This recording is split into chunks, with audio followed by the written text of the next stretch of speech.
Hello, നമുക്കിന്നൊരു അലുവ ഉണ്ടാക്കാവേ. നെയ്ക്കുമ്പളങ്ങ അലുവ അഥവാ ഹൽവ. അപ്പോൾ ഞാൻ അതിന് കരിപ്പട്ടിയും പിന്നെ കുമ്പളങ്ങ, ഇത് നെയ്ക്കുമ്പളങ്ങയാണ്. പിന്നെ അതിനോടൊപ്പം നെയ്യ്, തേങ്ങ, ഏലക്കാപ്പൊടി, ഇത്രയും സാധനങ്ങളാണ് എടുത്തത്. ഈ നെയ്ക്കുമ്പളങ്ങ ഇത് പച്ചക്കറി കടയിലല്ല കിട്ടുന്നത്. ഇത് ഈ പൂജാ സാധനങ്ങൾ വിൽക്കുന്ന സ്ഥലത്തോ പിന്നെ അല്ലെങ്കിൽ എന്താ പറയുക, ഈ മരുന്ന് കടകളിലൊക്കെ ഇല്ലേ, അങ്ങാടി മരുന്നൊക്കെ, അവിടെയാണ് ഇത് കിട്ടുന്നത്. അവിടെയൊക്കെ ഇതിങ്ങനെ കെട്ടി തൂക്കിയിട്ടിട്ടുണ്ടാവും. ഇതിൻ്റെ തോടിന് ഭയങ്കര കട്ടിയാണ്. ഞാനത് രണ്ടായിട്ട് മുറിച്ചതിന് ശേഷം സ്പൂണും കത്തിയൊക്കെ വെച്ച് അതിനകത്തുള്ള സാധനങ്ങളൊക്കെ കളയുന്നുണ്ട്. പിന്നീട് ഇതിൻ്റെ തോടിങ്ങനെ ചെത്തിക്കളഞ്ഞിട്ട്, അല്ലെങ്കിൽ ഇതിങ്ങനെ വെച്ചിട്ട് തന്നെ നമുക്ക് ചിരവേൽ ചിരണ്ടി എടുക്കാവുന്നതാണ്. അമ്മ അങ്ങനെയാണ് ചെയ്തുകൊണ്ടിരുന്നത്. അമ്മ ഇതുപോലെയൊക്കെ ചെയ്തിട്ടാണ് നമുക്ക് ഉണ്ടാക്കി തന്നുകൊണ്ടിരുന്നത്. ഞാൻ അങ്ങനെയല്ല ചെയ്യുന്നത്. ഞാൻ ഇതിൻ്റെ തോടിങ്ങനെ ചെത്തിക്കളഞ്ഞതിന് ശേഷം മറ്റേ ഗ്രേറ്റ് ചെയ്യുന്ന സാധനത്തിൽ വെച്ച് ഗ്രേറ്റ് ചെയ്താണ് എടുക്കുന്നത്. അപ്പം മറ്റേ അമ്മയാണെങ്കിൽ ഇങ്ങനെ തേങ്ങ ചിരണ്ടുന്ന പോലെ ചിരണ്ടി കഴിയുമ്പോൾ ലാസ്റ്റ് ശരിക്കും പറഞ്ഞാൽ എന്താ ചിരട്ട ഇരിക്കുന്ന പോലെ തന്നെ ഇരിക്കും ഇത് കാണാനായിട്ട്. അപ്പം നമ്മളിങ്ങനെ മുറിച്ചിട്ടാണ് ഇതൊക്കെ ചെയ്യുന്നത്. അപ്പോൾ ഇതിൻ്റെ അലുവ എന്ന് പറയാൻ വളരെ ടേസ്റ്റാണ്. ഇത് എൻ്റെ ചെറുപ്പത്തിലാണ് ഞാൻ ഇത് കഴിച്ചിട്ടുള്ളത്. പിന്നീട് ഞാൻ സ്വയം 2 പ്രാവശ്യം ഉണ്ടാക്കിയിട്ടുണ്ട്. അത്രയൊന്നും അവരുണ്ടാക്കിയ അമ്മയൊക്കെ ഉണ്ടാക്കി തന്നെ അത്രയൊന്നും നന്നായിട്ടില്ല, എന്നാലും കുഴപ്പമില്ലായിരുന്നു. അപ്പോൾ ഈ പ്രാവശ്യം ഞാനൊന്ന് ട്രൈ ചെയ്യുകയാണ്. അപ്പോൾ വീഡിയോ ആക്കി എടുക്കാമെന്ന് വിചാരിച്ചു, അത്രയേ ഉള്ളൂ. അപ്പം ഞാനിതിങ്ങനെ എല്ലാം ഇതേപോലെ ഇങ്ങനെ ചിരണ്ടിയൊക്കെ എടുത്തിട്ടുണ്ട്.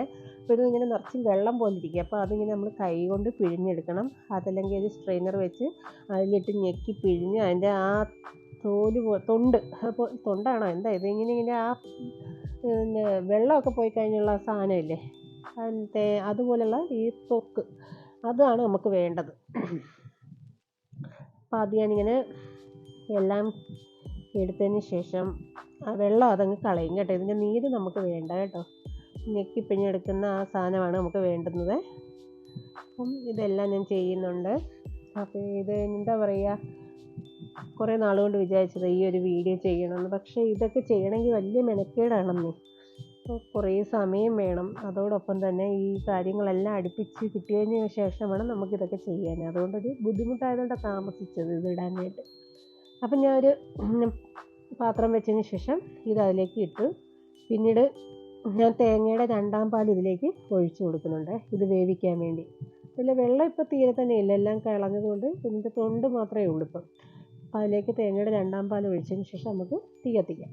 ഇനി നല്ലതുപോലെ നമുക്ക് ഇളക്കി കൊടുത്ത് ഇത് വേവിച്ച് 2ാം പാലിൽ ആദ്യം വറ്റിച്ചെടുക്കണം. അതാണ് ആദ്യം ചെയ്യേണ്ടത് കേട്ടോ.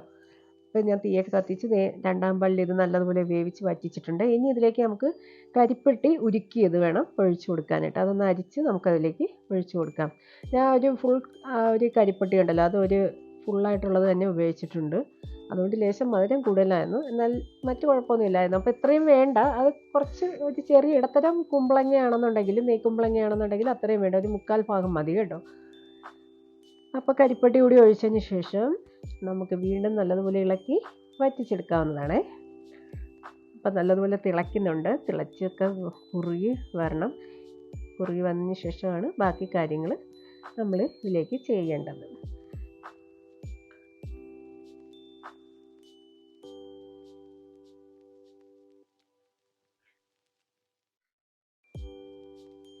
ഇതുപോലുള്ള സ്പെഷ്യൽ വീഡിയോകളൊക്കെ വല്ലപ്പോഴേ ചെയ്യത്തുള്ളൂ കേട്ടോ. കാരണം ഉള്ള അറിവുകൊണ്ടല്ലേ നമുക്ക് ചെയ്യാൻ പറ്റത്തുള്ളൂ.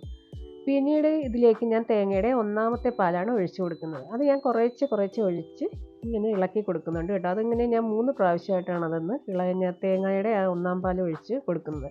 അപ്പോൾ തേങ്ങയുടെ 1ാം പാലും കൂടി ഒഴിച്ച് ഇളക്കി നല്ലതുപോലെ വീണ്ടും കുറുക്കിയെടുക്കണം.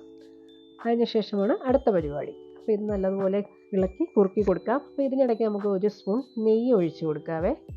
അലുവയല്ലേ, അപ്പം നെയ്യുടെ ആവശ്യമുണ്ടല്ലോ. നെയ്യൊക്കെ ഉണ്ടെങ്കിൽ അലുവ നല്ലതുപോലെ ആവത്തുള്ളൂ. അപ്പോൾ നെയ്യൊക്കെ ഒഴിച്ച് വീണ്ടും ഇളക്കി കുറുക്കി എടുക്കുകയാണ്. നല്ലപോലെ തിളച്ചിട്ടുണ്ട്. തിളച്ച് വറ്റി വരണം. വറ്റി വന്നാലേ ബാക്കി കാര്യങ്ങൾ ചെയ്യാൻ പറ്റുള്ളൂ. അപ്പോൾ ഇതിലേക്ക് ഞാൻ ചേർക്കാൻ പോകുന്നത് 2 ടേബിൾ സ്പൂൺ അരിമാവാണ്. അരിപ്പൊടിയില്ലേ, അരിപ്പൊടി എടുത്തിട്ട് അത് കുറച്ച് വെള്ളത്തിൽ കുറുക്കിയിട്ടുണ്ട്. അപ്പോൾ അത് ഞാൻ ഇതിലേക്ക് ഒഴിച്ചു കൊടുക്കുന്നുണ്ട്. അപ്പോൾ ഈ കരിപ്പെട്ടിയുടെ കറുത്ത കളറൊക്കെ കുറച്ച് മാറിയിട്ടുണ്ട്. അതിനുശേഷം വീണ്ടും നല്ലതുപോലെ ഇളക്കി കൊടുക്കുക. ഇനി ഇപ്പോൾ അരിപ്പൊടി ഇട്ടതുകൊണ്ട് പെട്ടെന്ന് തന്നെ ഇതങ്ങ് കുറുകി വരുമ്പോൾ ബാക്കി കാര്യങ്ങൾ നമ്മൾ ചെയ്ത് കൊടുക്കണം. ശരിക്കും ഇതിപ്പോൾ ഇങ്ങനെ ഒരു എന്താ പറയുക, കുറുക്ക് പരുവത്തിലാണ് ഇരിക്കുന്നത്. ഈ പരുവമല്ല വേണ്ടത്. നമ്മുടെ ഈ തവിയിൽ നിന്നും വിട്ടു പോകരുത്. താഴോട്ട് ഇങ്ങനെ ഇടുമ്പോൾ വിടാതെ കട്ടിയായിട്ടിരിക്കണേ. അപ്പോൾ ഞാൻ ഇതിനകത്ത് കുറച്ച് ഒരു 3/4 ടീസ്പൂൺ ഏലക്ക പൊടിച്ചത് കൂടി ചേർത്ത് കൊടുക്കുന്നുണ്ട്. ഇത് പരുവമെന്ന് പറയുന്നത് നമ്മളിത് കണ്ടോ ഇതേപോലെ ഇങ്ങനെ സ്പൂണിൽ കോരുമ്പോൾ താഴോട്ട് വീണാൽ അത് ശരിയാവത്തില്ല, കറക്റ്റ് പരുവമാവത്തില്ല. കട്ടിക്ക് നമുക്ക് മുറിച്ചെടുക്കാൻ പറ്റില്ല, വീഴാതെ ഇങ്ങനെ കട്ടിയായിട്ട് ഇരിക്കണം അതിനകത്ത്. അന്നേരമാണ് ഇതിൻ്റെ പരുവം റെഡിയാവുന്നത്. അപ്പോൾ വീണ്ടും ഞാൻ 1 സ്പൂൺ നെയ്യ് ഒഴിച്ച് കൊടുക്കുന്നുണ്ട്. നെയ്യ് മസ്റ്റായിട്ട് ഇതിന് വേണ്ടുന്ന കാര്യമാണ്. അപ്പോൾ ഇത് വീണ്ടും കുറുകി വരുന്നുണ്ട്, അപ്പോൾ റെഡിയായി വരുന്നുണ്ട്. അപ്പോൾ വീണ്ടും നല്ലതുപോലെ ഇളക്കണം, കൈ വിടാതെ ഇളക്കിക്കൊണ്ടിരിക്കണം. ചവിട്ടി പിടിച്ചു കഴിഞ്ഞാൽ ഒന്നിനും കൊള്ളത്തില്ല കേട്ടോ. അപ്പോൾ വീണ്ടും ഇളക്കി കുറുക്കി എടുക്കുന്നുണ്ട്. നെയ്യ് 1 സ്പൂൺ കൂടി ഒഴിച്ച് കൊടുക്കുന്നുണ്ട്. ശരിക്കും പറയാം ഇതൊക്കെ ഒരുപാട് സമയമെടുത്ത് വേണം നമ്മൾ ചെയ്യാനായിട്ട്. പക്ഷേ ചെയ്തൊക്കെ കഴിഞ്ഞാലുണ്ടല്ലോ അത് വളരെ ടേസ്റ്റുള്ളൊരു ഫുഡാണ്. പക്ഷെ ചെയ്യാൻ ഒരുപാട് മെനക്കേടാണ്. ഇങ്ങനെയൊക്കെ ചെയ്തെടുക്കണമെങ്കിൽ ഒന്ന് സമയം വേണം, രണ്ടാമത് ഇതിന് വേണ്ടി നമ്മൾ തയ്യാറായിരിക്കണം. പെട്ടെന്നൊന്നും പറഞ്ഞ് ചെയ്യാൻ പറ്റില്ല. ഞാൻ ഈ കുമ്പളങ്ങ തന്നെ വാങ്ങിച്ച് എനിക്ക് ഒരാഴ്ചയോളം വീട്ടിൽ വെച്ചിരുന്നു. അതിന് ശേഷമാണ് ഞാനിത് ചെയ്യുന്നത് തന്നെ. കാരണം എല്ലാ ദിവസവും വിചാരിക്കും ചെയ്യണമെന്ന്, പക്ഷേ മടിയാണ് ഒരു മെയിൻ കാരണം. അപ്പോൾ നമ്മുടെ പരുവമായിട്ടുണ്ട്, ഇത് പാത്രത്തിലോട്ട് മാറ്റാനുള്ള പരുവമായിട്ടുണ്ട്. ഇതിപ്പോൾ കട്ടിയായിട്ടുണ്ട്.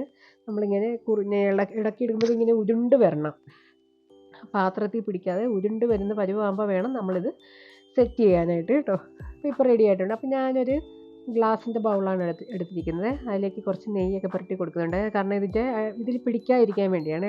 മുറിക്കുമ്പോൾ ഇളകി വരാൻ വേണ്ടി നെയ്യൊക്കെ ചേർത്ത് പിന്നീട് ഞാനിത് അതിലേക്ക് ഇട്ടതിന് ശേഷം നമുക്കൊരു സ്പൂണ് വെച്ച് ഇത് ഷേപ്പാക്കി കൊടുക്കാം. പാത്രത്തിൻ്റെ ഷേപ്പ് വെച്ച് വേണം ആക്കി കൊടുക്കാൻ പറ്റും. ഇത് ചതുരത്തിലുള്ള ഒരു പാത്രമായതുകൊണ്ട് നമുക്ക് ആ ചതുരപാത്രത്തിൻ്റെ ഷേപ്പിൽ തന്നെ എടുക്കാവുന്നതാണ്.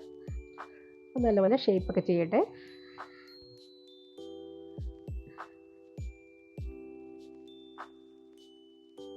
കറക്റ്റായിട്ട് ഞാൻ ഷേപ്പൊക്കെ ചെയ്ത് എടുത്തിട്ടുണ്ട്. ഇതിപ്പോൾ നമുക്ക് വേണമെങ്കിൽ സ്പൂൺ വെച്ച് വേണമെങ്കിലും ഇല്ല തിരുനെൽവേലി ഹൽവ പോലെയൊക്കെ വേണമെങ്കിൽ കഴിക്കാവുന്നേ ഉള്ളൂ. പക്ഷേ ഞാനിത് മുറിച്ചെടുക്കാൻ വേണ്ടി റെഡിയാക്കി എടുക്കുകയാണ് കേട്ടോ. സ്പൂൺ വെച്ചൊന്നും കോരി കഴിക്കേണ്ടെന്ന് വിചാരിച്ച്. അതിനുശേഷം ഞാനൊരു ഡെക്കറേഷന് വേണ്ടി 2-3 അണ്ടിപ്പരിപ്പ് ഇങ്ങനെ വെച്ച് കൊടുക്കുന്നുണ്ട്. ഇതൊക്കെ ചുമ്മാതെ വെക്കുന്നതാണ്, അതൊക്കെ വെറുതെ സ്റ്റൈലായിട്ട് ഇരിക്കട്ടെ എന്ന് വെച്ചു. അതിനുശേഷം നമുക്കിതൊന്ന് ജസ്റ്റ് ഒന്ന് മൂടി ഫ്രിഡ്ജിലോട്ട് വയ്ക്കില്ല, അപ്പോൾ വെള്ളം വീഴണ്ടല്ലോ. അപ്പോൾ നമുക്ക് ഈ പേപ്പർ വെച്ച് ഇതൊന്നും കവർ ചെയ്ത് നല്ലതുപോലെ ഫ്രിഡ്ജിലോട്ട് മൂടി വയ്ക്കാവുന്നതാണ്. അതിനുശേഷം നമുക്ക് കുറച്ച് 1 മണിക്കൂറൊക്കെ കഴിഞ്ഞ് നമുക്കത് എടുത്ത് മുറിച്ചെടുക്കാവുന്നതാണ്. ഞാൻ രാവിലെയാണ് ഇത് ചെയ്ത് വെച്ചത്. പിന്നീട് ഞാൻ ജോലിയൊക്കെ കഴിഞ്ഞ് വൈകിട്ട് വന്നതിന് ശേഷമാണ് ഞാനിത് മുറിച്ചത്. അപ്പോൾ നല്ല കട്ടിക്ക് തന്നെ കിട്ടിയിട്ടുണ്ട്. എന്ന് വെച്ചാൽ ഒരുപാട് പീസ് കട്ടിയായിട്ടൊന്നും ഇല്ല, കുറച്ച് ലൂസാണെന്ന് തോന്നുന്നു. കാരണം കട്ട് ചെയ്തെടുക്കുന്ന സമയത്ത് അത്രയ്ക്ക് ഇതായിട്ടില്ലായിരുന്നു, എന്നാലും കുഴപ്പമില്ലായിരുന്നു, നല്ല ടേസ്റ്റായിരുന്നു കേട്ടോ. അപ്പോൾ നമ്മുടെ നെയ്ക്കുമ്പളങ്ങ ഹൽവ റെഡി ആയിരിക്കുന്നു. Okay, thank you.